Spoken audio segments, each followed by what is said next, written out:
Voici l'un des concertos les plus célèbres, venant pourtant d'un compositeur relativement méconnu, Max Bruch. Alors oui, il a aussi composé sa célèbre fantaisie écossaise, mais à part ces deux pièces, on ne connaît pas grand-chose de lui. Contrairement aux autres grands concertos du répertoire composés par des compositeurs relativement connus, tels que Tchaïkovski, Brahms, Beethoven, Mendelssohn, Mozart. Et c'est assez incroyable que Bruch ait pu se hisser au même rang que ces géants de la musique classique. Bien que Bruch ait été l'un des compositeurs les plus prolifiques de son époque, son concerto est tellement joué qu'il fait de l'ombre au reste de son répertoire. Et dans cette vidéo, nous allons essayer de comprendre ce qui rend son premier concerto pour violon si célèbre. Pour cela, nous allons comparer l'interprétation de 4 virtuoses et voir leurs différences. Et on commence avec l'ouverture interprétée par Janine Jensen, dont l'intensité est légendaire.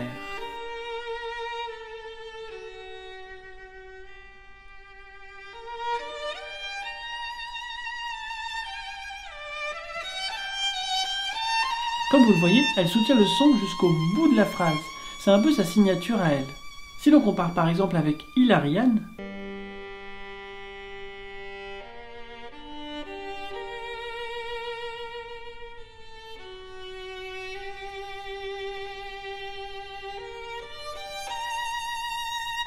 elle a une approche plus par palier.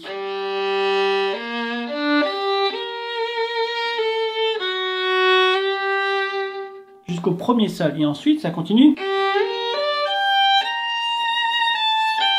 Donc Hilariane marque une petite pause entre chaque section dans une même phrase.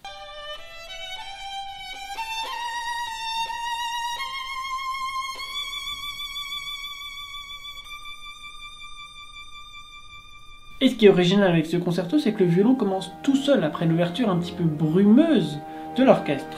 On a l'impression que Bruch a voulu dépeindre une promenade matinale en solitaire, à l'image de sa fantaisie écossaise qu'il a composée quelques années plus tard, avec ce début également brumeux et également le violon qui rentre plutôt en solitaire. Puis soudainement, l'orchestre change de ton avec un subito forte plutôt éclatant.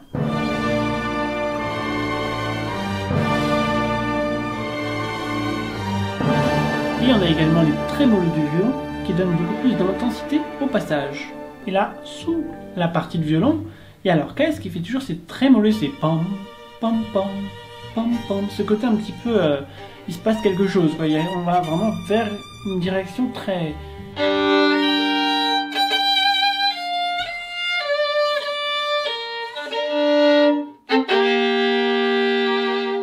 qui donne envie d'y aller.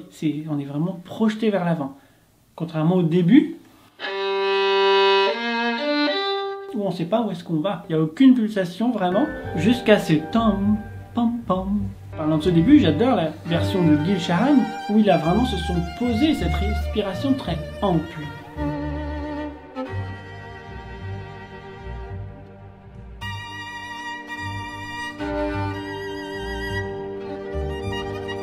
Et ce qui est également intéressant chez lui, c'est son magnifique legato. Tout est lié, un peu à l'image de Janine Jensen, sauf qu'on n'a pas l'intensité de Janine Jensen.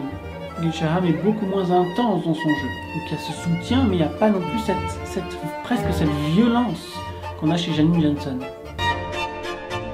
Et en parlant du soutien du son, voyons l'approche d'un autre virtuose.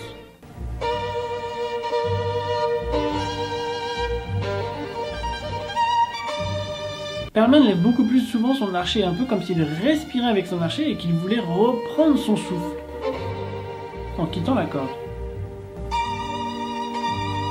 Ce qui ne l'empêche pas d'avoir un magnifique legato et une grande intensité également. Quand on le voit jouer, on a vraiment l'impression d'un funambule sur son fil, tout en étant très posé à la fois. Peut-être le fait qu'il joue assis, ce qui est quand même assez rare.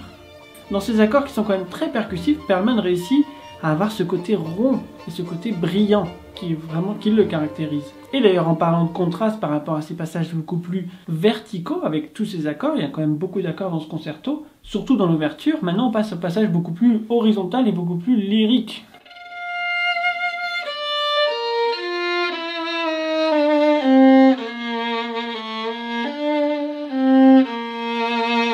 À l'image du tout début. Donc là, on n'a pas la pression de l'orchestre. Que ce soit au début ou ici, on est beaucoup plus libre. Alors que quand il y a le tam, pam, pam, pam, pam, l'orchestre qui fait ça, là on est vraiment dans les rails. On n'a pas vraiment le luxe de pouvoir ralentir, de pouvoir prendre le temps.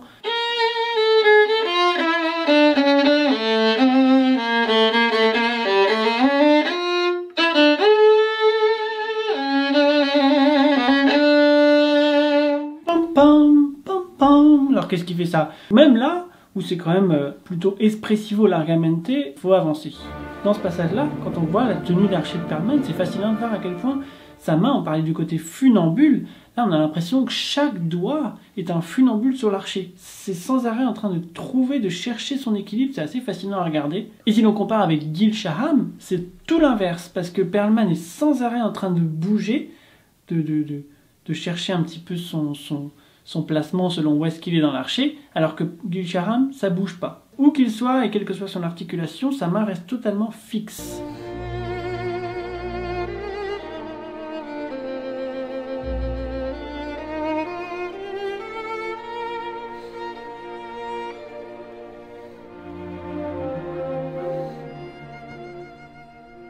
Sa main ne bouge pas, ce qui ne l'empêche pas de trouver sa stabilité. Et en fait, c'est une toute autre approche, parce que ce qui est aussi intéressant, c'est que Gil Shaham tient son archer totalement vertical. Il n'est pas vers l'index. Ses doigts sont perpendiculaires à l'archer.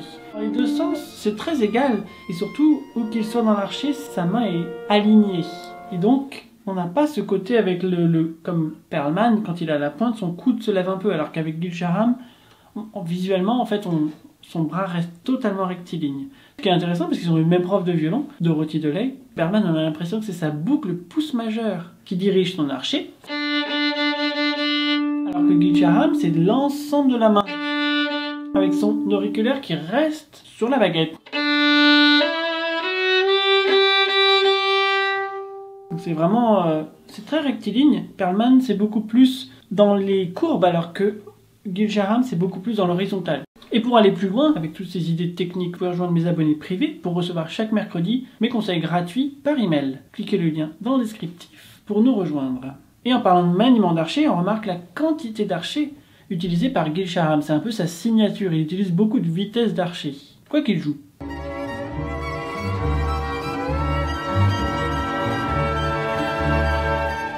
Qui contribue à la fluidité de son phrasé. Et si l'on compare avec Janine Jensen, c'est un peu l'inverse. Pour le coup, elle a son intensité grâce à une grande pression et une vitesse plutôt lente, relativement lente, par rapport à la pression qu'elle utilise.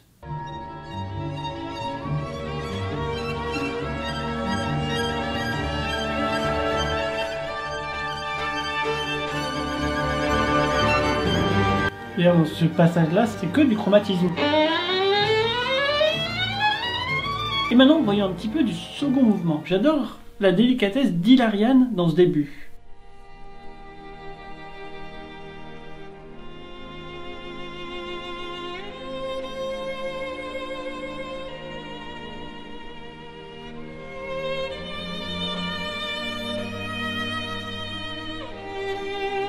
Ici, on aurait presque envie de commencer à en pousser.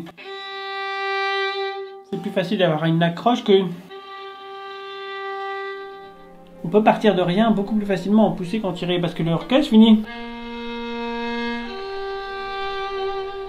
On aura envie de continuer sur la lancée.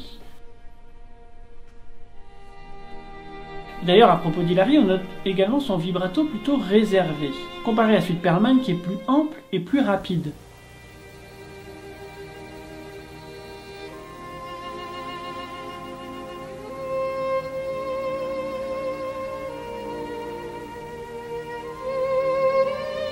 On constate d'ailleurs que Perlman utilise à merveille le vibrato du poignet.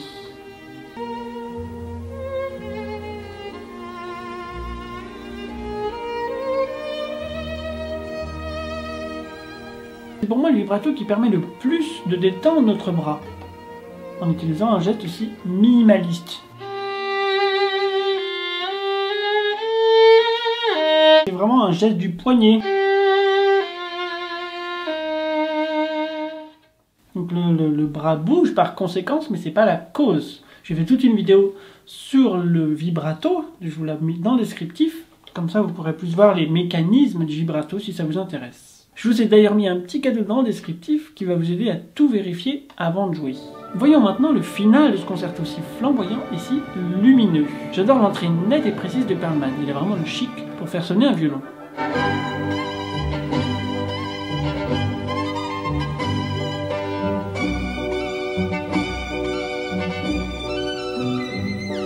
Ici, l'on compare ce début avec celui de Janine Jensen, on remarque qu'elle a une approche beaucoup plus nerveuse.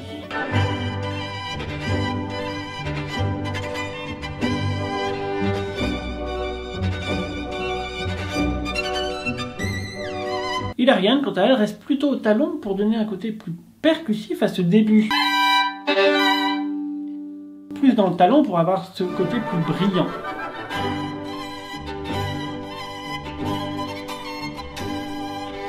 Et Gilshan, égal à lui-même, le gentleman du violon, reste beaucoup plus horizontal.